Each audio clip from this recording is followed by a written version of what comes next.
Hey everybody, meteorologist Dave Downey here. Of course, we're less than a week away from Christmas. Here's our first look forecast. Temperatures be in the 50s on Christmas Eve. Some models think we could get to the 60s.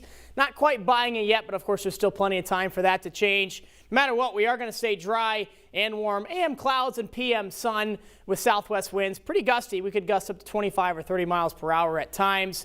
Christmas Day itself will not be quite as warm thanks to a cold front that'll roll its way through Friday night into Saturday. You see those winds will flip. Instead of being out of the southwest, they'll be out of the west or the northwest. Not quite as breezy, between 5 and 15 miles per hour. But you see both days that chance of precipitation is 0%. That means we're not looking good for a white Christmas. Let's talk about some Christmas climatology. Record high 60 degrees set only 2 years ago back in 2019. The record snowfall on Christmas Day itself, I thought it'd be higher than that. It's only 4.8 inches. That was set 80 years ago back in 1941. Des Moines statistically sees a white Christmas about 49% of the time, so just shy of 50% of the time. But 5 of the last Christmases, we have seen a white Christmas. So it's pretty much on average for the numbers there, I suppose. But there is a change happening in terms of how often the country really as a whole sees white Christmases. Okay, so you see this is the climate normals from 1991 to 2010 down there.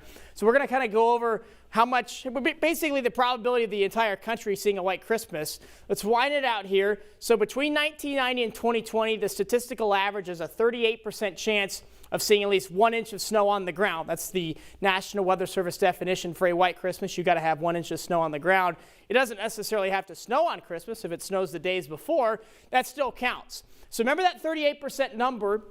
Of course, it's kind of north of latitude 40 degrees, if you will. So remember that 38% number. As we zoom into Iowa, they vary between 30 and 60%. Of course, northern Iowa has a better chance of seeing a white Christmas, north of US 20, if you will. So they vary from 30 to 60%.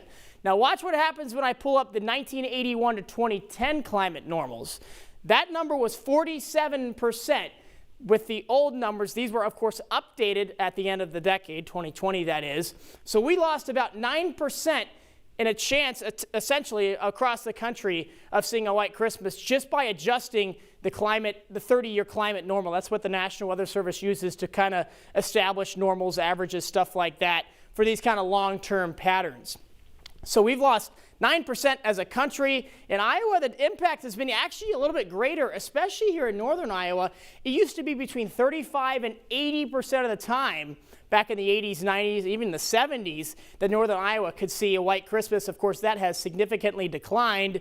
And that's kind of a trend. We're going to kind of zoom into Iowa, if you will. So again, here's 1981 to 2010. Pretty expansive area of 61 to 75% of the time. 75, 80%, pretty close. And then watch when I flip the graphic, watch how big that 26 to 40% number becomes with the adjusted climate normals.